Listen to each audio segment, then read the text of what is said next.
Viewers welcome back on program. So इस गलबात ਕਰਨ ਜਾ ਰਹੇ ਹਾਂ ਕਿ ईरान क्राइसिस ਦੌਰਾਨ ਭਾਰਤ ਆਰਥਿਕ ਤੌਰ ਤੇ ਅਤੇ ਡਿਪਲੋਮੈਟਿਕ ਤੌਰ ਤੇ ਵੀ ਬੁਰੀ ਤਰ੍ਹਾਂ ਬੌਂਦਲਿਆ ਹੋਇਆ ਹੈ। ਡਾਲਰ ਦੇ ਮੁਕਾਬਲੇ ਰੁਪਈਆ ਥੱਲੇ ਨੂੰ ਜਾਂਦਿਆਂ ਲਗਭਗ 95 ਰੁਪਏ ਤੱਕ ਪਹੁੰਚ ਗਿਆ ਹੈ।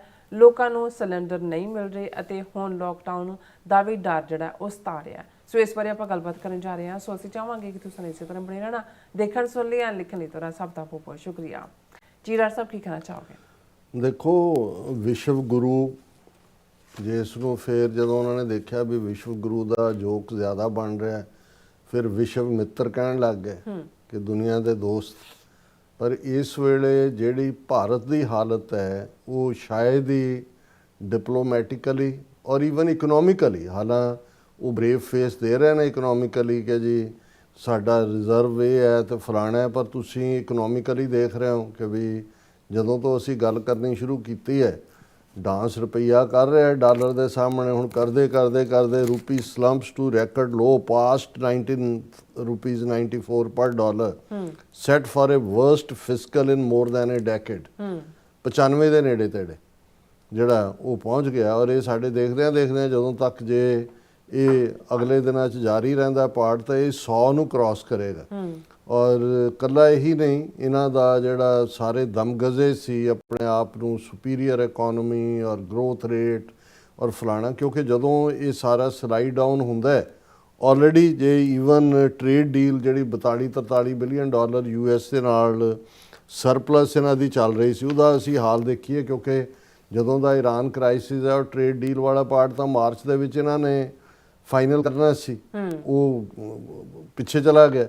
लेकिन वो भी किसी कंडे नहीं लगी और अज बड़ी देर बाद एक खबर निकल के आई trade deal with India not far off but there are still gaps US official कि भी अजे भी गैप ने। हुण अदरवाइज तो मार्च दे विच जिहड़ी बयान पहला प्रेजिडेंट ट्रंप ने दिता, फिर मोदी ने दिता, फिर जॉइंट स्टेटमेंट आई, हुण तक तो ट्रेड डील साइन हो जानी चाहिए सी। हुण ये स्टोरी जिहड़ी कि निकल के आई है कि one of the gaps in India's US discussion as per US official brief US official कर रहे हैं इज़ अराउंड पल्सिस दाड़ा नूं लैके with India seeking to safeguard the market for this agriculture commodity and the US wanting greater access to it. Agriculture sector हुण agriculture sector ही जिहड़ियां तीन चीज़ां सब तो ज़्यादा प्रभावित हो रही ने। वो ये सारे ईरान क्राइसिस चों वो फ्यूल है, फर्टिलाइज़र है, फार्मिंग है, वो सारे नूं लैके है। तो जे हुण इस डील दे विच ऑलरेडी जिहड़े किसानां नूं फर्टिलाइज़र ऐतकी, क्योंकि गल कल्ली ये नहीं है जी कल्ला कोई ऑयल दे नाल ही सब कुछ जुड़िया हुंदा है, वो भी सारे। और इंडिया तो उन्होंने ईवन पंजाब नूं इस कदर डिपेंडेंट बना दिता। एक ज़माना सी कि कोई रूड़ियाँ पा लियाँ, दूसरा हो गया, फिर यूरिया खाद आ गई विदिन जिहड़े फर्टिलाइज़र प्लांट जिहड़े ने मोहाली ते दूजे तीजे हुंदे सी। हुण तां जिस लैवल दे उत्ते इंसैक्टीसाइड और फर्टिलाइज़र वो ना होण तां फसलां नूं तां वो दूजे खा जाण जिहड़ियां वीड्स और दूसरे जिहड़े ने कीटाणु जिहड़ियां दूसरियां बीमारियां दे। हुण ये खबर दा हवाला जिहड़ा ये द हिंदू ने दिता है और उन्होंने अपने सोर्स नूं जिहड़ा तो ही कोट करके कहा कि भी भावें लगदा सी कि भी अमरीका इंडिया दी ट्रेड डील फार ऑफ नहीं है, इंटरिम डील जिहड़ी है ट्रेड डील हो जाएगी, पर हकीकत यह है कि इस दे विच कुछ वड्डे गैप रहिंदे ने और अजे जिहड़ी निटी ग्रिटी है ट्रेड एग्रीमेंट दी वो फाइनल नहीं हुई। क्योंकि पहला तो 20 फरवरी नूं US सुप्रीम कोर्ट ने जदों अपना फैसला सुनाया कि जिहड़ा International Emergency Economic Powers Act दे थल्ले टैरिफ लाए ने ट्रंप ने वो अनकॉन्स्टिट्यूशनल ने। हुण वो स्पैशल सैक्शन 301 दे थल्ले ला रहे हैं।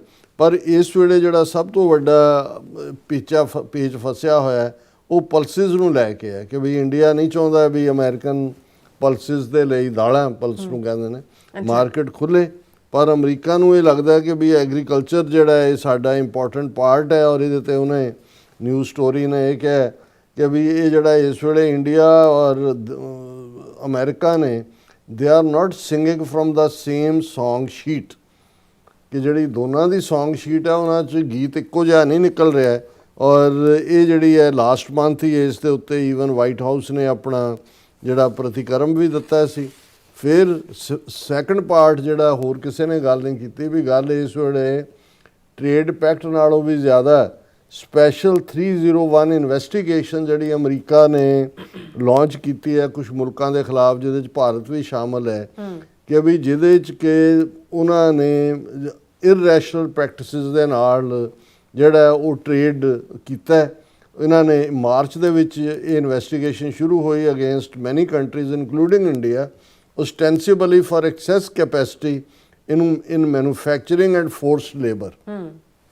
ਇੱਕ ਹੋਰ ਨੁਕਤਾ ਅਮਰੀਕਾ ਨੇ ਲੱਭ ਲਿਆ, ਜੇ ਟੈਰਿਫ ਨਾਰਮਲ ਵੀ ਲੱਗਦੇ ਨੇ ਜਿਵੇਂ ਟ੍ਰੇਡ ਡੀਲ ਤੋਂ ਬਾਅਦ ਹੋਏਗਾ, ਇਸ ਸਪੈਸ਼ਲ ਜਿਹੜਾ 301 ਇਨਵੈਸਟੀਗੇਸ਼ਨ ਹੈ ਇਹਦੇ ਥੱਲੇ ਇੰਡੀਆ ਦੇ ਉੱਤੇ ਵਾਧੂ ਟੈਰਿਫ ਵੀ ਜਿਹੜੇ ਨੇ 15% ਹੋਰ ਲੱਗ ਸਕਦੇ ਨੇ। ਸੋ ਇੱਕ ਪਾਸੇ ਤਾਂ ਇਹ ਪਾਰਟ ਹੈ ਕਿ ਵੀ ਇਹਦੇ 'ਚੋਂ ਫਸੇ ਹੋਏ ਨੇ। ਸੈਕੰਡਲੀ ਅਮਰੀਕਾ ਦੇ ਨਾਲ ਜੇ ਟ੍ਰੇਡ ਡੀਲ ਸਾਈਨ ਨਹੀਂ ਹੁੰਦੀ, ਜਿਹੜੀ ਇਹ ਦੱਸ ਰਿਹਾ ਵੀ ਸੰਭਾਵਨਾਵਾਂ ਘਟਦੀਆਂ ਜਾ ਰਹੀਆਂ ਨੇ, ਤੇ ਦੂਸਰੇ ਪਾਸੇ ਬ੍ਰਿਕਸ ਦੇ ਨਾਲ ਇੰਡੀਆ ਜੁੜਿਆ ਹੋਇਆ, ਅਸੀਂ ਕੱਲ੍ਹ ਵੀ ਜ਼ਿਕਰ ਕੀਤਾ ਸੀ, ਔਰ ਬ੍ਰਿਕਸ ਦੀ ਜਿਹੜੀ ਐਨੂਅਲ ਇਸ ਪ੍ਰੈਜ਼ੀਡੈਂਸੀ ਹੈ ਇੰਡੀਆ ਦੇ ਕੋਲ ਹੈ। ਹੁਣ ਬ੍ਰਿਕਸ ਦੇ ਜਿਹੜੇ ਮੁਲਕ ਨੇ ਉਹਨਾਂ ਦੇ ਵਿੱਚ ਈਰਾਨ ਵੀ ਹੈ, UAE ਵੀ ਹੈ। ਹੁਣ ਪਹਿਲੀ ਗੱਲ ਤਾਂ ਈਰਾਨ ਚਾਹੁੰਦਾ ਸੀ ਕਿ ਵੀ ਇੰਡੀਆ ਜਿਹੜਾ ਪ੍ਰੈਜ਼ੀਡੈਂਟ ਹੈ ਉਹ ਬ੍ਰਿਕਸ ਦਾ, ਉਹ ਕੰਡੈਮ ਕਰੇ ਕਿ ਅਮਰੀਕਾ ਇਜ਼ਰਾਈਲ ਨੇ ਉਹਦੀ ਸੋਵਰਨਟੀ ਤੇ ਅਟੈਕ ਕੀਤਾ।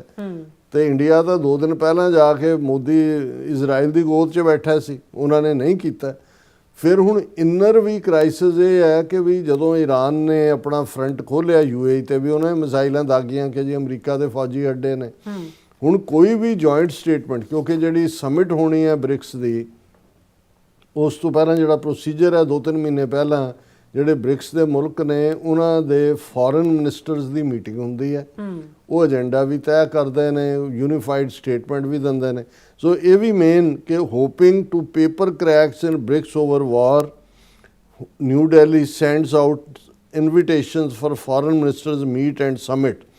ਲੇਕਿਨ ਸਮਿਟ ਦੇ ਲਈ ਉਹਨਾਂ ਨੇ ਜਿਹੜਾ ਉਹ ਇਨਵੀਟੇਸ਼ਨਸ ਤਾਂ ਭੇਜ ਦਿੱਤੇ ਨੇ, ਲੇਕਿਨ ਉਹਨਾਂ ਦੀ ਪ੍ਰੋਬਲਮ ਇਹ ਹੈ ਕਿ ਵੀ ਨਾ ਤਾਂ ਕੋਈ ਫੋਰਨ ਮਿਨਿਸਟਰਸ ਦੀ ਮੀਟ ਹੋ ਪਾਈ ਹੈ ਅਜੇ ਤੱਕ, ਤੇ ਜੇ ਹੁੰਦੀ ਵੀ ਹੈ UAE ਔਰ ਈਰਾਨ ਅਲੱਗ-ਅਲੱਗ ਲੈਵਲ ਦੇ ਉੱਤੇ ਗੱਲ ਕਰ ਰਹੇ ਨੇ।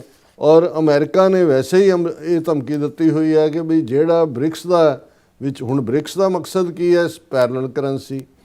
ਆਲਰੇਡੀ ਈਰਾਨ ਨੇ ਸਟ੍ਰੇਟ ਆਫ ਹਿਊਮਸ ਦੇ ਵਿੱਚ ਜਿਹੜਾ ਟੈਕਸ ਚਾਰਜ ਕਰਨਾ ਸ਼ੁਰੂ ਕੀਤਾ ਸ਼ਿਪਸ ਤੋਂ, ਉਸ ਨੂੰ ਉਹ ਯੂਆਨ ਦੇ ਵਿੱਚ ਲੈਣਾ ਸ਼ੁਰੂ ਕੀਤਾ। ਸੋ ਬ੍ਰਿਕਸ ਦੀ ਇਸ ਮੀਟਿੰਗ ਦੇ ਵਿੱਚ ਜਿਹੜਾ ਹੈ ਉਹ ਆ ਸਕਦਾ ਹੈ ਕਿ ਭਾਈ ਇਹਨੂੰ ਕਰੰਸੀ ਨੂੰ ਬਦਲੋ, ਡਾਲਰ ਨੂੰ ਜਿਹੜਾ ਡੀਗ੍ਰੇਡ ਕਰੋ ਔਰ ਦੂਸਰਾ ਕਰੋ। ਸੋ ਕਹਿਣ ਦਾ ਮਤਲਬ ਇਹ ਹੈ ਕਿ ਵੀ ਇੰਡੀਆ ਦੇ ਲਈ ਈਵਨ ਇਸ ਬ੍ਰਿਕਸ ਦੀ ਪ੍ਰੈਜ਼ੀਡੈਂਸੀ ਨੂੰ ਹੈਂਡਲ ਕਰਨਾ ਵੀ ਜਿਹੜਾ ਹੈ ਉਹ ਮੁਸ਼ਕਲ ਹੋ ਰਿਹਾ।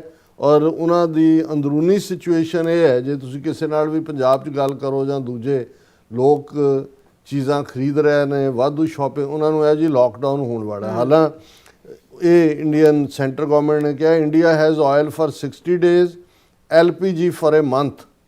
ਮਹੀਨਾ ਕੀ ਹੁੰਦਾ? 4 ਹਫ਼ਤੇ ਤਾਂ ਪਹਿਲਾਂ ਲੰਘ ਗਏ ਕਿ ਵੀ 60 ਡੇਜ਼ ਵੀ ਕੀ ਹੈ? 2 ਮਹੀਨੇ। ਇਹਦਾ ਮਤਲਬ ਇਹ ਹੈ ਕਿ ਵੀ ਜਿੱਥੇ ਸਾਰੀ ਇਕੋਨਮੀ ਤੁਹਾਡੀ ਘਰ 'ਚ ਉਹ ਇੱਕ ਸਕਿਟ ਟਾਈਪ ਚੱਲ ਰਿਹਾ ਸੀਗਾ ਟਿਕਟੌਕ ਦੇ ਉੱਤੇ ਕਿ ਵੀ ਬੀਬੀਆਂ ਇਕੱਠੀਆਂ ਹੋ ਕੇ ਨਾਲੇ ਉਹ ਮਿੱਟੀ ਪੱਥ ਕੇ ਉਹਦਾ ਚੁੱਲ੍ਹਾ ਬਣਾ ਰਹੀਆਂ, ਨਾਲੇ ਮੋਦੀ ਦਾ ਸਿਆਪਾ ਕਰ ਰਹੀਆਂ ਕਿ ਤੇਰਾ ਕੱਖ ਨਾ ਰਹੇ, ਸਾਡੇ ਹੱਥ ਫੇਰ ਲਵੇੜ ਦਿੱਤੇ, ਮਸੀਂ ਸਾਡਾ ਛੁਟਕਾਰਾ ਹੋਇਆ ਸੀ ਗੋਹੇ ਤੋਂ, ਮਿੱਟੀ ਤੋਂ। ਕਿਉਂਕਿ ਇਹ ਹਰ ਇੱਕ ਨੂੰ ਨਜ਼ਰ ਆ ਰਿਹਾ ਕਿ ਵੀ ਜੇ ਵਾਰ ਲੱਭੀ ਹੋਈ ਜਿਹਦੀਆਂ ਜ਼ਿਆਦਾ ਪੋਸੀਬਿਲਿਟੀਜ਼ ਲੱਗ ਰਹੀਆਂ ਨੇ, ਤੇ ਫਿਰ ਉੱਥੇ ਕੀ ਹੋਏਗਾ? ਉਹ ਆਪਣੇ ਆਪ ਦੇ ਵਿੱਚ ਇਹ ਜੋ ਮਰਜ਼ੀ ਕਹੀ ਜਾਣਗੇ ਜੀ ਨਹੀਂ ਲੋਕਡਾਊਨ ਨਹੀਂ ਲੱਗੇਗਾ ਜਾਂ ਦੂਜਾ ਨਹੀਂ ਹੋਏਗਾ। ਹੁਣ ਇੰਡੀਆ ਨੂੰ ਜਦੋਂ ਪਰਸੋਂ ਇਹ ਆਇਆ ਕਿ ਜੀ ਈਰਾਨ ਨੇ ਕਿਹਾ ਠੀਕ ਹੈ ਫਰੈਂਡਲੀ ਕੰਟਰੀਜ਼ ਜਿਹੜੀਆਂ ਉਹਨਾਂ ਦੇ ਸ਼ਿਪ ਲੰਘ ਸਕਦੇ ਨੇ, ਪਰ ਨਾਲ ਦੀ ਨਾਲ ਈਰਾਨ ਨੇ Hormuz transit for Indian ships subject to case by case clearance. ਉਹ ਕਹਿੰਦਾ ਵੀ ਐਵੇਂ ਨਹੀਂ ਹੈ ਵੀ ਜਿਹਦਾ ਤਿਰੰਗਾ ਲੱਗਾ ਹੈ ਉਹਨੂੰ ਅਸੀਂ ਜਾਣ ਦਿਆਂਗੇ, ਕੱਲਾ ਕੇਸ ਬਾਈ ਕੇਸ ਅਸੀਂ ਦੇਖਾਂਗੇ। 5 India bound LPG ships stay anchored near Hormuz Strait. 5 LPG ਜਿਨ੍ਹਾਂ 'ਚ ਸਿਲੰਡਰ ਲੱਦੇ ਹੋਏ ਨੇ ਉਹ ਐਂਕਰ ਕਹਿੰਦੇ ਨੇ ਲੰਗਰ ਪਾਣ ਨੂੰ, ਅਸੀਂ ਲੰਗਰ ਖਾਣ ਪੀਣ ਨੂੰ ਕਹਿੰਦੇ ਆ ਇਕੱਠੇ ਬਹਿ ਕੇ।